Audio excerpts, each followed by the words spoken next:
Today I have Kirsty here again. She's going to be interviewing me this time. Our goal is to try to get some insight to newer agents, as she is a newer agent, and try to give some insights from the stuff that I know and help you guys out. So take it away, Kirsty. Alrighty, let's start with the basics. Can you describe your morning routine and how it sets the tone for a successful day? So I think a good morning routine starts from the night before. So I have a Hatch alarm clock. I've got all my meals and everything made. I've got my gym bag packed with my clothes. Everything's ready.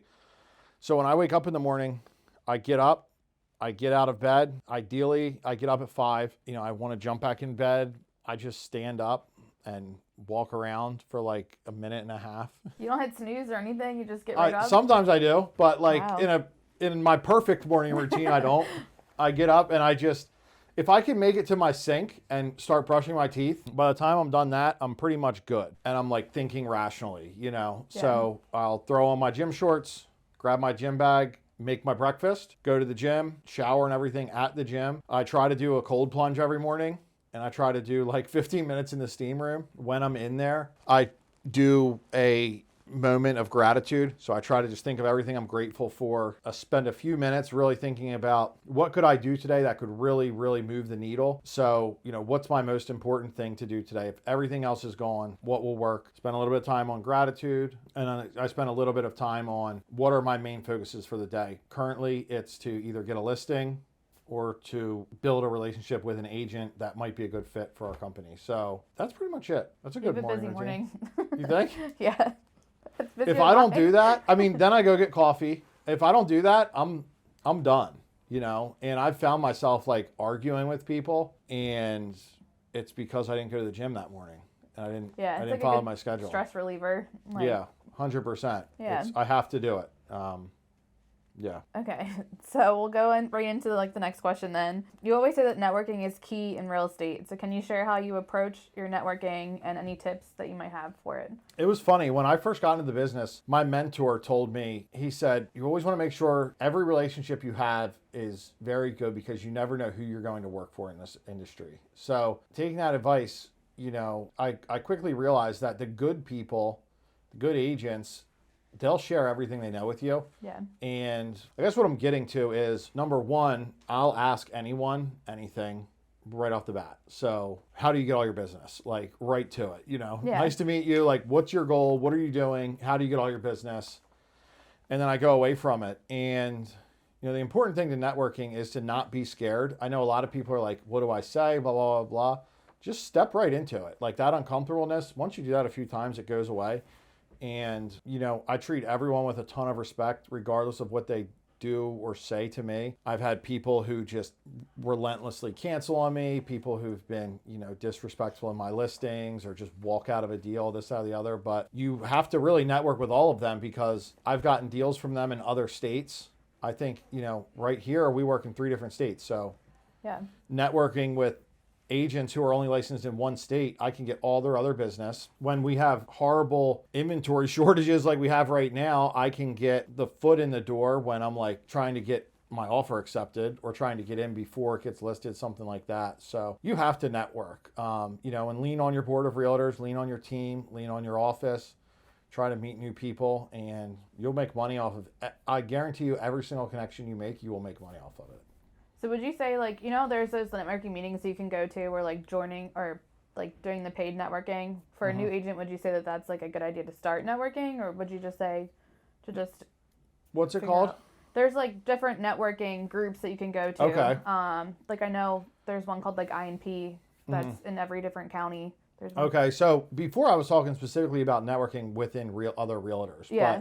But I think anything you can do. I'll go to different real estate events around the country, and the people you meet there, the harder it is to get to. They flew somewhere to learn about real estate. Yeah. They're serious. I would always do it. I actually just paid $5,000 to go to a mastermind with a certain amount of people at Tom Ferry's house. So I'm overly ecstatic about that. But That is pretty to cool. answer your question, definitely pay for it. The more you pay, the better you're going to get, because there's not people there who aren't serious. Yeah, exactly. Okay, so lead generation is also a crucial aspect of a successful real estate business.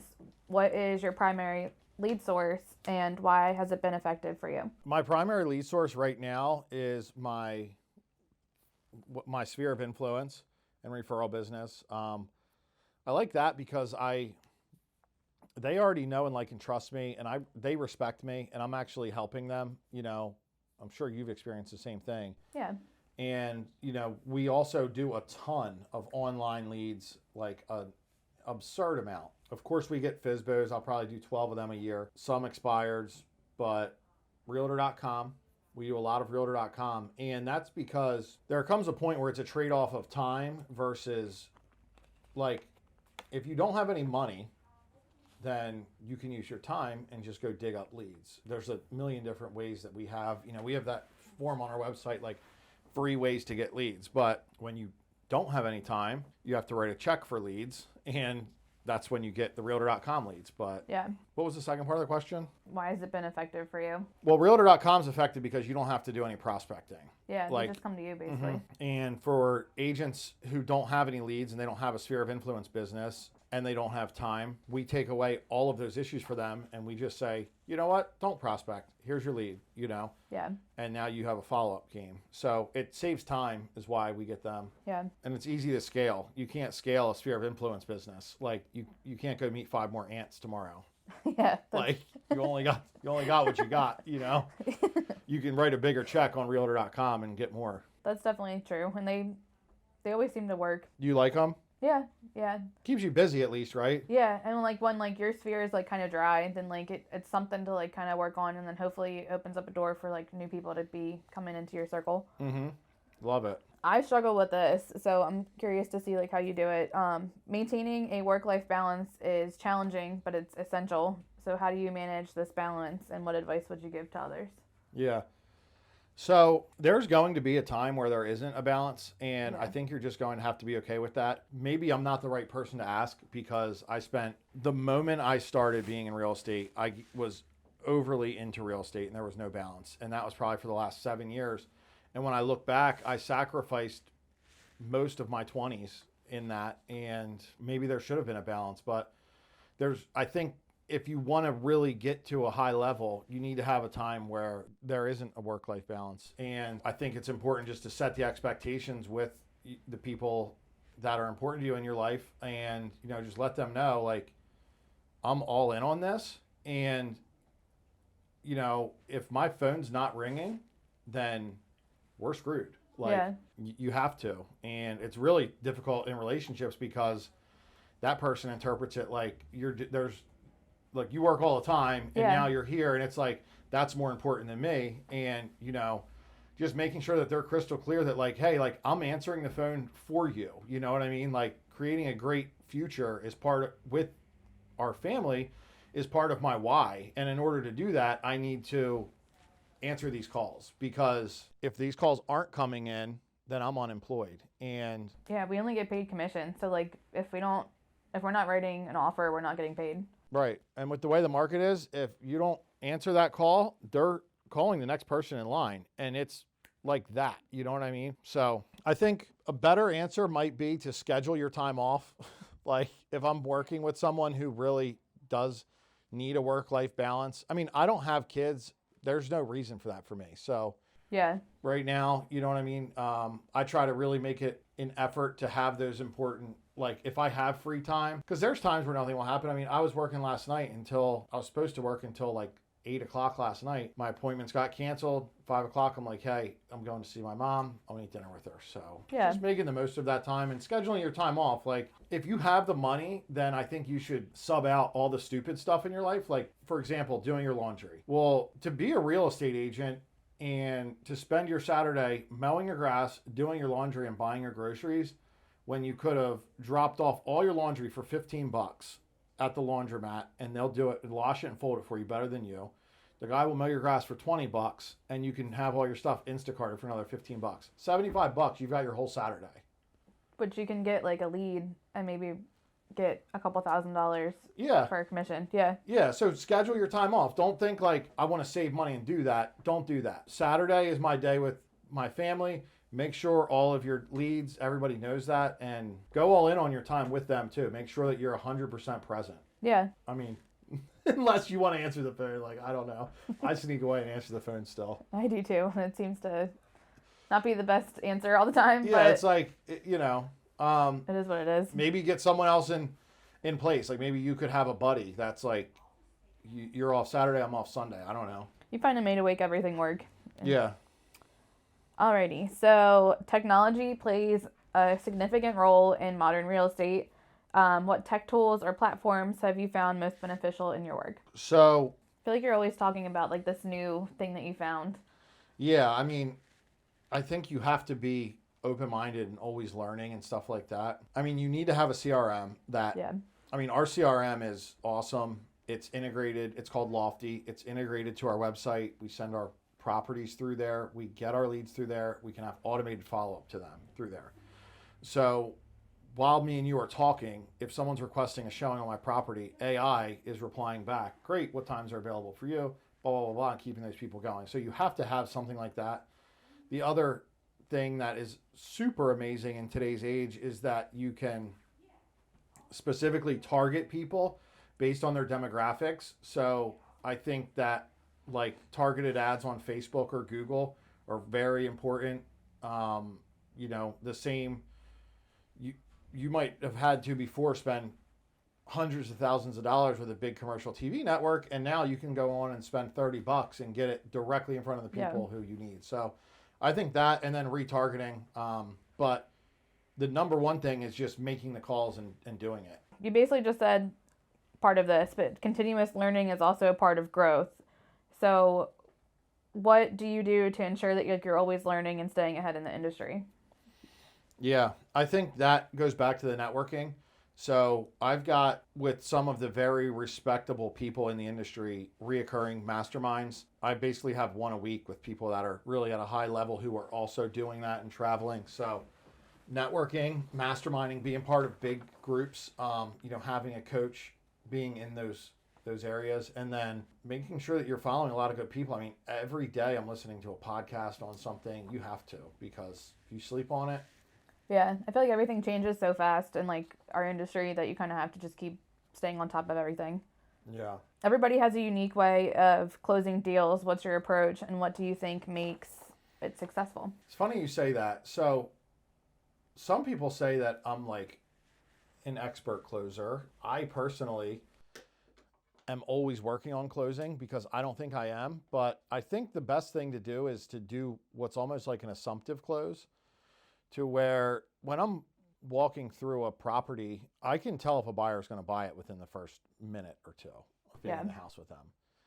And then I'm more worried about, oh, I hope the house qualifies, because I don't want them to make a bad decision if I see something. Like, what I'm hoping is I don't walk in the basement and see that there's a foundation issue or something like that, right? So, you know, number one, I think before you can close anyone, they need to trust you. You need to build rapport with them. So, and you need to know them, and you need to find a good deal. So don't, you know, you can't, it's easy to close someone on when it's something that they need. Like, hey, you told me you wanted this house in this area. You didn't want to overpay X, Y, and Z.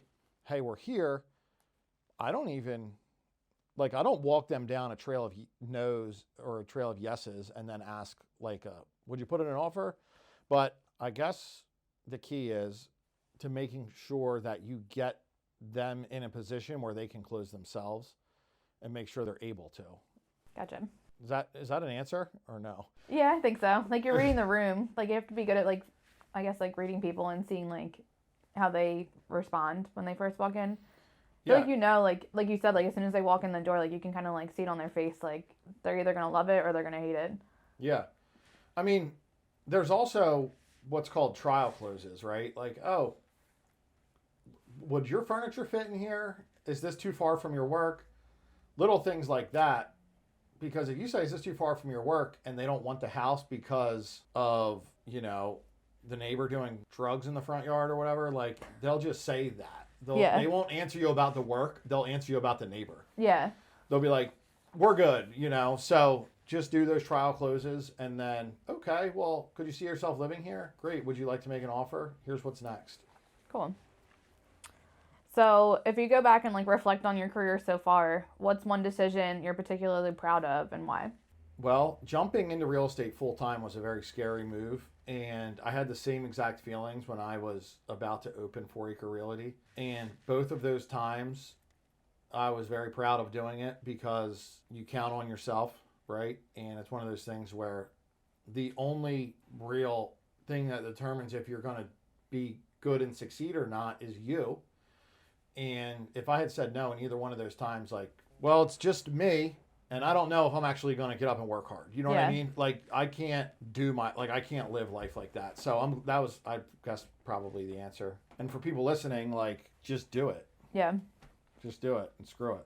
Do you have any regrets, like, along the way that, like, you've learned from that you're Yeah, a lot of them were not listening. A lot of them were me listening to other people when I shouldn't have. Yeah. I feel like that's so easy to do, too, because you want to trust somebody and, like, listen to their advice, and then you just kind of, like, you always have the gut feeling, and you kind of go against it, and then you just are like, okay, well. Or, like, I'll come up with a good idea, right? Like, we should be having an ISA call leads, right?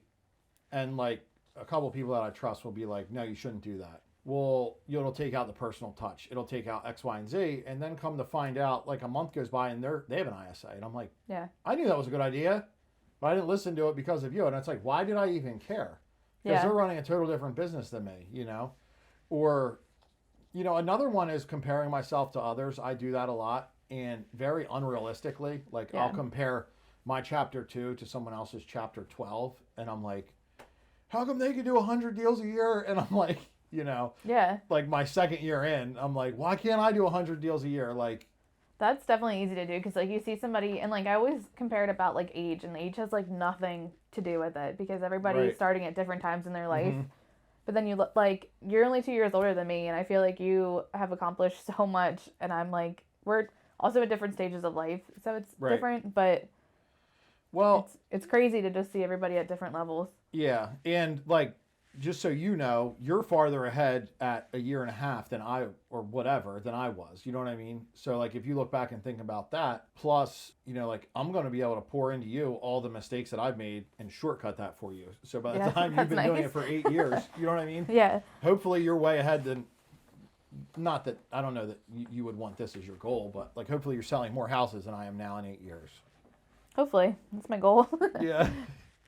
All right. So looking to the future, what trends or opportunities are you most excited about in the real estate world? Well, the whole world's tipped upside down right now in real estate because of the NAR lawsuit. And I think wherever there's a big shift like that, there's going to be a lot of people that are completely negative and, you know, resistant or this, that, or the other to change.